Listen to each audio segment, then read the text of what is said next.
bale. Okay na yun.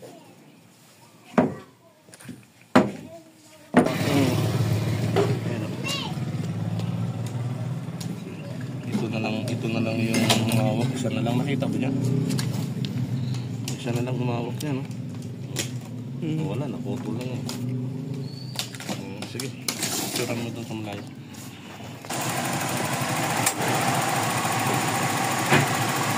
Ganyan, naka-aircon kanyan, di ba?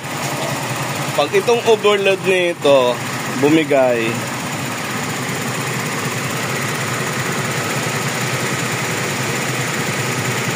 narektahan na lang pala to. Narektahan na rin pala.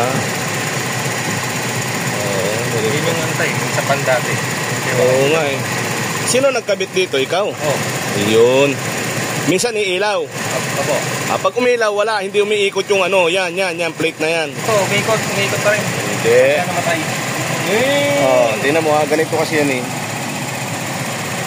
Kaya. Ito Jess, kinuha na mo ng takip to ha. Ayan, nagkaroon ng singaw. Ayan. Ayan o.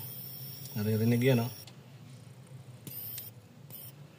Lagyan na lang natin ng takip yan. So ayan na. Ito, lalagyan namin ng takip kasi kinuha na ng may-ari kanina. Ang dami na nakawala dyan. Oh, kanina. So, kung kasi dyan na wala ng lamig eh. Siya nagtanggal niyan. Kung kanina pa sumisingaw yan.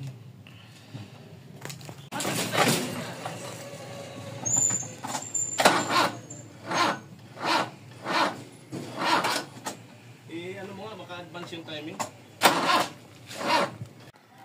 Ito, in-scan namin. Tingnan kung may code.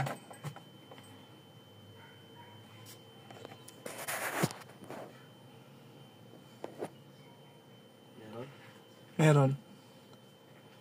1, 2, 3, 1.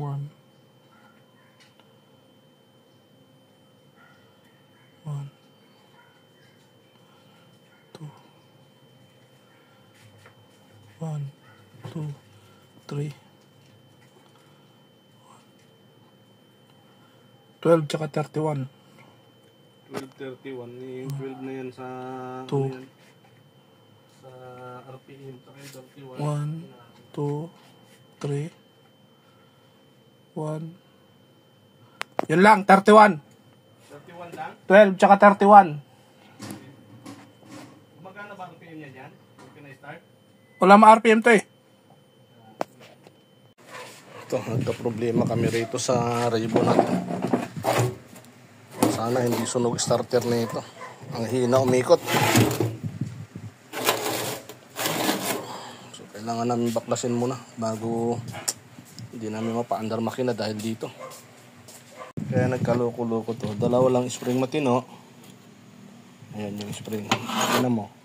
Yung isa walang laman. Yung isa sinapian lang ng ibang spring yan eh. Kuhanin mo. Ito. Kuhanin mo. So nagkakaroon ng problema yan. Di ba magkaiba yung spring na yan, magkaiba yung spring na yan, saka yung spring na yan. Kapal yung isa yan, manipis lang. Yan, magkakaiba oh. Tapos ito yung isa walang spring. Yan ang problema dyan. So hahanapan natin ang parehas ng spring na ganito. Yung isa maliit oh.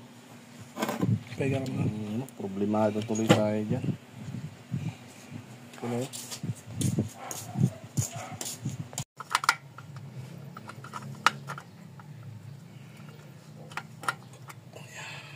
Sobra siya oh. Sobra yan. So kailangan dito siya pumantay.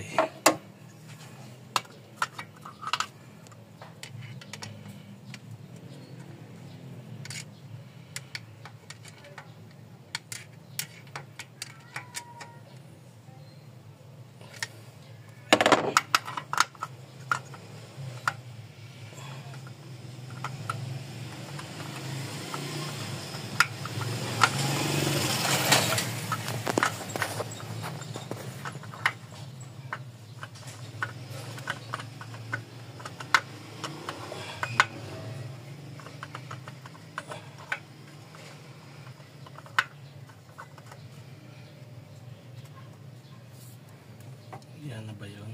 Parang may mali pa rin. Bumalik lang ata.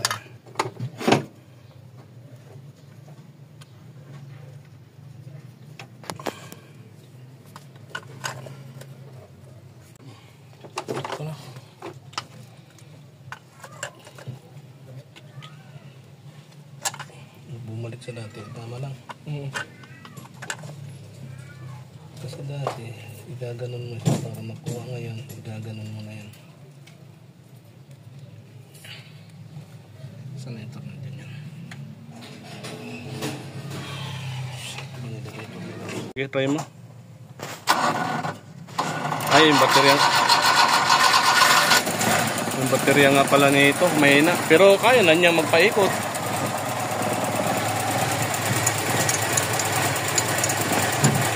Parang bumalik lang tayo.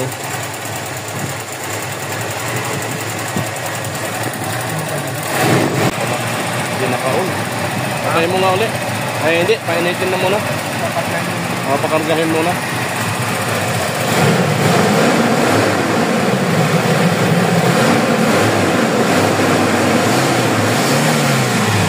May palyo eh. Tingnan natin kung alin dyan ha. Yan yung ECU niyan. Tinanggal namin yan kasi mataas ang reading nung mayroong wire dyan na may reading dito sa ECU na sinusunod 1.8 lang. Tumaas ng 3 point something volts na nakukuha nito sa ECU na yan sa luma. So ngayon kinuha namin yung isa doon sa 1,000 para lang makasigurado kung doon nga ang problema. Tingnan mo, wala na siyang palyo-palyo. Saka tingnan mo yung minor, ang taas. Kuhanin mo yung yung pambaba.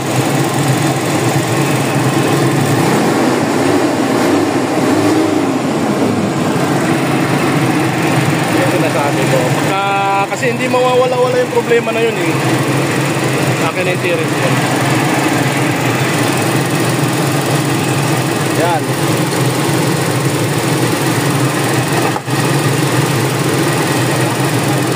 Ha? Ha? Wala. Kaya mo muna yan kasi magkakaroon pa ng cold start pa niya yan eh. Mainit naman yung makina, di ba? Pero namiminuran natin ng pinong-pino.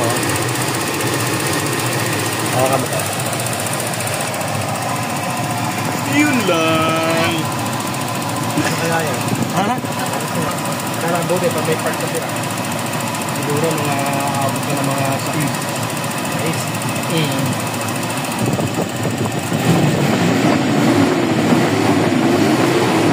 Nahandaan sa'yo, may problema eh. Kasi hindi nagre-reading na magandang to. Walang signal na binibigay rin. Pagka ito kasi sa'yo nakakabit pag mahina, sinok-sinok. Wala.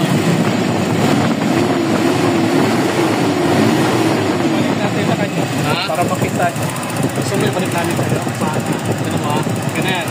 Balik natin yung sa kanya. Ayan. Yan dito. Lagi doon. Hindi. Yan lang ikakabit lang.